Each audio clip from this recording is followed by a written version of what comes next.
Nickel with Crash Games here, and I have a long-awaited gameplay video for you. So I have my nephew Spencer out here from San Diego. Hello. Say hi to the fine people of Kickstarter, Spencer. Hello, Kickstarter.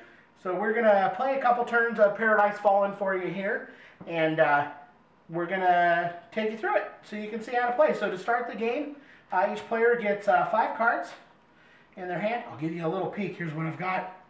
And really, before you place your cards or see what your cards are, you're supposed to put your boat in one of the islands closest to you and draw 5 cards, and you start the game. The object of the game is to, in a 2-player game, to discover any 8 of the islands.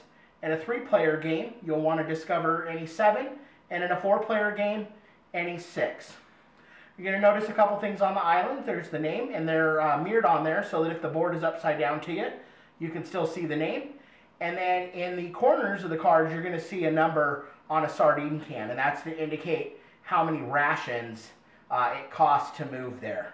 So without anything else to really jump into, we're going to get right into the game here. And I'll go first, but of course. So let's see what I have here.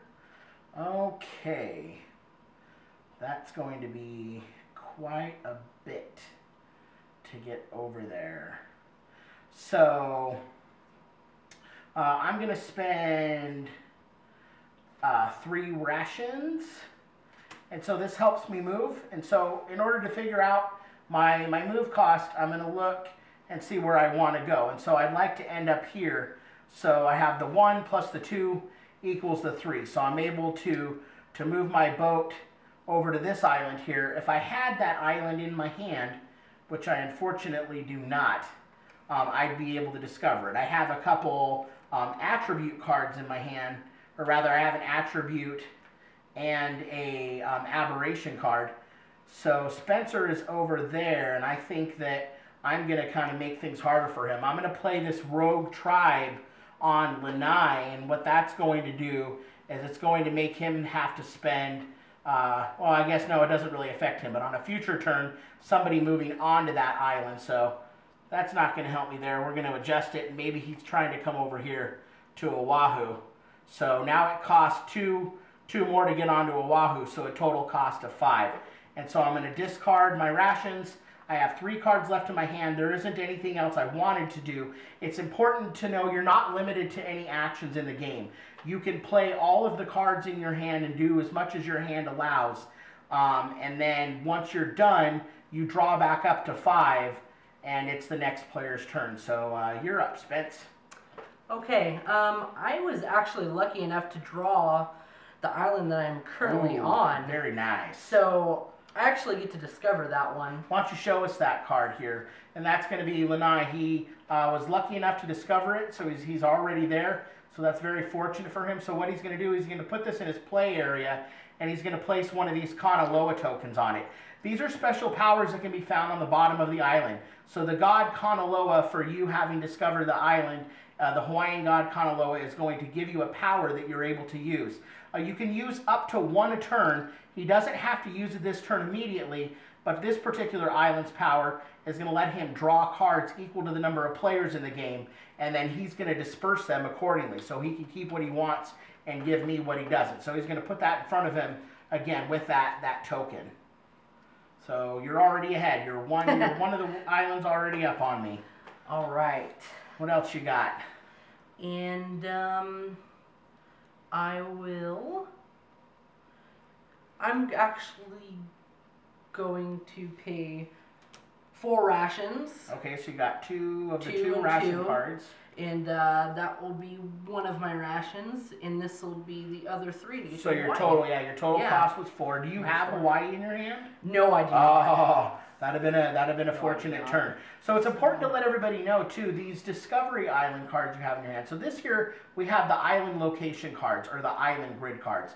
These are always going to be a horizontal card. In your hand, you're going to have portrait cards that are the island discovery cards. And these can actually be used 2 different ways. You can either play this card when you're on that island to discover it, receive the power bestowed upon you by the Hawaiian god Kanaloa, or you'll see the one up there in the corner, and you can actually use that as one ration. So you can add this to any other ration cards or any other island discovery cards that you may want to use for rations versus for discovery. So you can choose. These cards have a dualistic purpose. Very good. So that card that you saw me using as the example in my hand, I was actually fortunate enough to draw where I was. So that's working out for both Spencer and I. So I'm going to put this in front of me. You'll see this power is actually a really neat one. It allows you to discover an island that you're adjacent to. So in this example, it would be this island or this island. However, you'll see that little symbol down there is going to reflect that you do not get the Kanaloa power. Yeah. So it's not going to allow you to cheat that much. So I'm going to put that in front of me, and I'm going to place this token on it. I'm not going to use that power right away because I don't have either one of these islands in my hand. So that's going to bring my turn to an end. I only played one card, so I only draw back up one more card. And thankfully, I got some rations. I needed some of those. It's important to have a healthy diet of stam. Okay, I will use my maneuver card. Ooh, that's a good one. That's an aptitude card, and that's going to allow Spencer to break the movement rules of the game. Normally, you're only able to move orthogonally. With the maneuver card on for an entire turn, you're able to move diagonally if you choose. Okay, I'm going. So you're able to move diagonally this turn. A rash adventurer. Ooh. In discard 3 of my island cards. So those island discovery cards, 3 of those are going to be good for a total of 3 rations.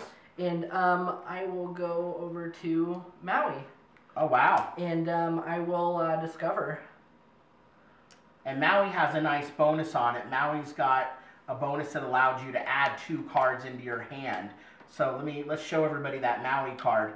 And so if Spencer wanted to, he could spend the Kanaloa token from Maui this turn, put those 2 cards in his hand right now, and extend his card by 2 hands. So there's some strategic choices when you decide to pull these tokens off. You can only use 1 a turn, but you can save it up for when it's more advantageous. So in this case, maybe he doesn't want the 2.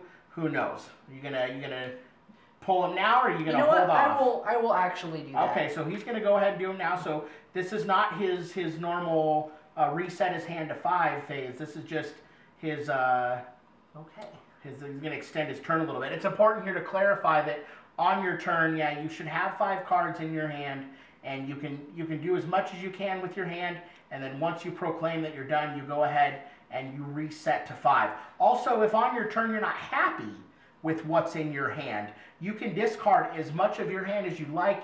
There isn't any cost for it, and you just draw back up to 5. And I'm going to make it more difficult for Patrick here. Ooh. And I'm going to put a whirlpool. Oh. So the whirlpool is kind of nasty. It's going to cost me 2 more rations here to leave, and but if I want to come back here on a later turn, it'll be 2 less. And since this island costs 2, that'll be a free move. But it's really going to hurt me now. I'm getting sucked into the whirlpool. I love the art, too. Yeah, and then I love the take that element of the game. It's always fun screwing your opponent over and watching them sweat a little bit more. So and I'm going to refill my hand here. Okay, and that's going to make things a lot more difficult for me. So it's going to actually cost me 3 here. 3. If I want to move down here as opposed to the normal 1. And I wanted to go visit the island of Maui. So looking at my total cost, I'm going to add that up by looking at my final destination, which is Maui. So that's 3, plus 1 is 4, plus this whirlpool. I got to paddle a little bit harder to get out of that island. Yeah. It's going to cost me 6. So looking at my hand here, that definitely put a damper because I wanted to discover Maui. I'm going to tip Spencer off here for the sake of this being a good gameplay video. Because see, in my hand, if I were to use every single island discovery card and my ration cards, I have enough fuel 5, but then I'm spending the island card that I need to discover it. So he's definitely put a hamper on me. So what I'm going to do is I'm going to hope to draw some rations next turn. I'm going to spend 3 rations, so you'll see the 2 and the 1. And it's okay to mix ration cards and island discovery cards. and that 3 will be at least enough to get me there. And oh, I could have used this traffic card. This is an aptitude card, and it lets me actually swap 2 locations. I'm not going to do it for the example of this video, but what I could have done is I could have pulled this, what is this, a rogue tribe off of Oahu, and swapped it over here with Molokai, and I would have been able to leave there without a penalty. So lesson learned. Pay attention to your cards. It could help you accomplish what you want. So I mean, that's a couple brief, you know, turns for you to get a real good example of Paradise Fallen. It really is a good game of moving around and making life more difficult for your opponents, but you know, freeing things up for yourselves, knowing when to use your power tokens right, and knowing when to keep your cards and when to maybe get rid of them. So it's a great game for 2 to 4 players. I hope you've seen what you wanted to see out of this gameplay video. If not, please make a comment, and I'd love to go through specific situations with you and address any questions or concerns you have. So I hope we can earn your support for you to back this on Kickstarter. $25 in the US gets you a game sent to your front door, and overseas, I believe $48 is the most inexpensive option. So thanks for watching, and have a great day. Bye, guys. Bye.